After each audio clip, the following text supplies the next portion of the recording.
Hello! Happy Monday afternoon to all of us, mga ka-MK. So yeah, this is my after shower look. So still the same. The products that I've used so far is none other than our Timewise Repair Volufirm foaming cleanser. And of course, this week we're trying out my anti-acne facial. So we've tried our clarifying cleanser for acne prone skin, and I've also toned up using the Blemish control toner with 2% salicylic acid liquid.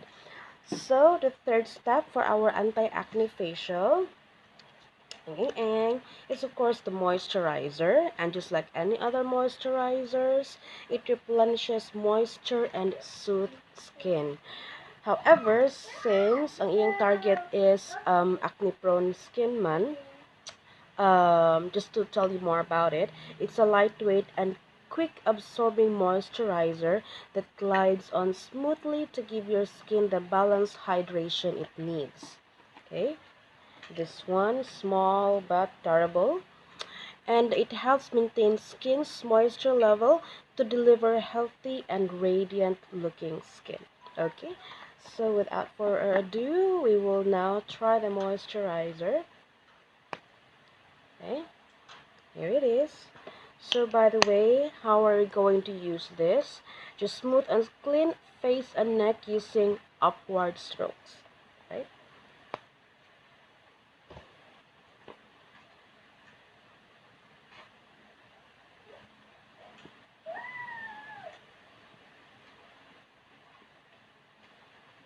So, medyo watery kaayo siya, no? So muna nga apply directly to the face. Dili sayang. Okay. So far, this is my third day for the cleanser, and no discomfort. And for the toner, second day, so still the same, no redness. So for the moisturizer, I'm also expecting the same thing nga, wala itchiness. Wala na siya water. Very light.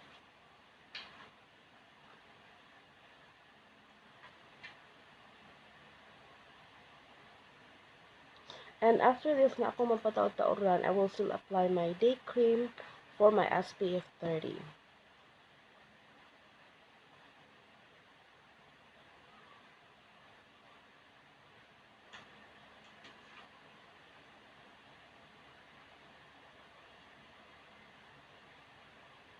So, dili pasabot nga kung oily atong skin, and di na ta mag-moisturizer all the more that we need to moisturize our skin. Kaya nga, no.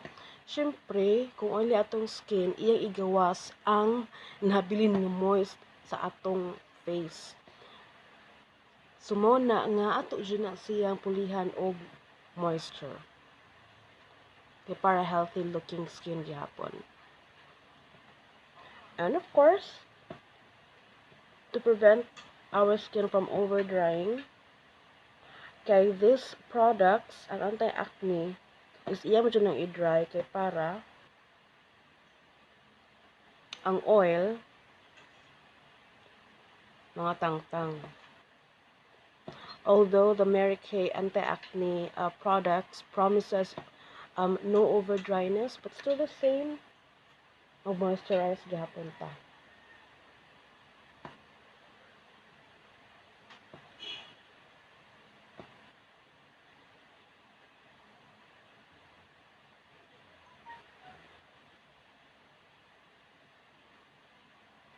Alright, so ready to face the world na.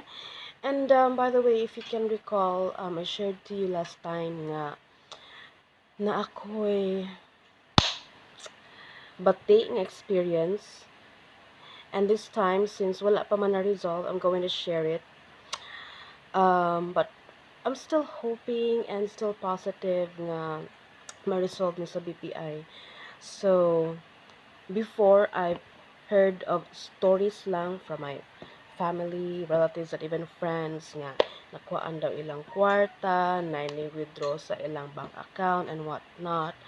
So, it's always the first time for everything. So, kini first time nitabo sa ako um, na ay negative debit memo nga ni-appear sa akong app, and it cost my money to be zero balance.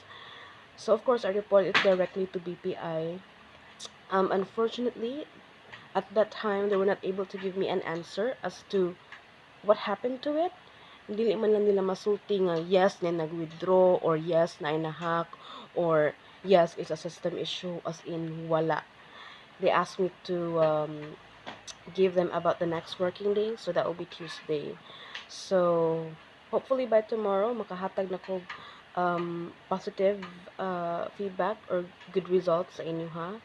And I'm going to ask them explanation kay para ako pong ma-share sa inyo, ha, kay para pod kita di na ta mabiktima ani, because it's hard earned money, although dili siya millions, no, dili po siya hundreds, thousands lang siya. However, those thousands ako na yung taon ng ipalit og pagkaon sa akong pamilya, ako na nang ipalit og sabon para panglaba, ako na nang ibayad sa renta sa balay, ako na nang ibayad og eskwelahan, tuition fees sa akong mga anak, ako na nang ipliti.